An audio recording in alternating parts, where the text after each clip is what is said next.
Gjykata speciale për krime lufte në Kosovë me Selin në Hag ka vendosur të zgjasë edhe për 2 muaj të tjerë masën e paraburgimit ndaj ish-presidentit Kosovës Hashim Thaçi, ish-kryeparlamentarëve Jakub Kresniqi, Kadri Veseli, si dhe ish-deputetit Recep Selimi, të cilët po përballen me akuza për krime lufte. Vendimi është marrë me 11 qershor nga kryetari i trupës gjykuese Charles Smith III. Prokuroria mban në fuqi pretendimet se ish-presidenti Thaçi vazhdon të paraqesë rrezik për arratisje, pasi ai është në dieni për akuza serioze të konfirmuara ndaj tij, po ashtu ata e mbështesin këtë argument në faktin që çështja e prokurorisë ka përfunduar dhe tashmë Thaçi ka njohuri të plotë edhe për provat që janë kundër tij. Prokuroria ka pretenduar gjithashtu se së shpejti Thaçi do të ketë informacione të ndjeshme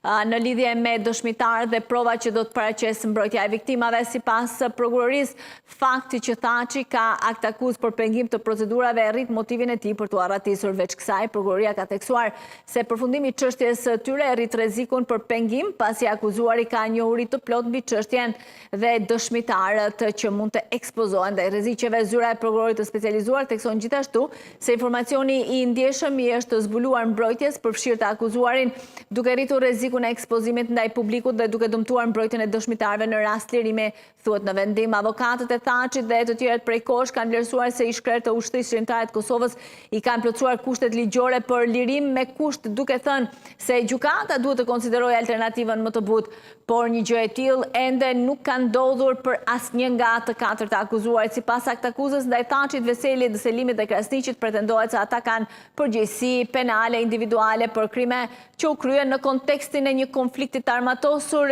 jo ndërkombëtar në Kosovë dhe ishin pjesë e një sulmi gjithësisht të përhapur dhe sistematik kundër personave të dyshuar se ishin kundër ushtrisë çlirimtare të Kosovës.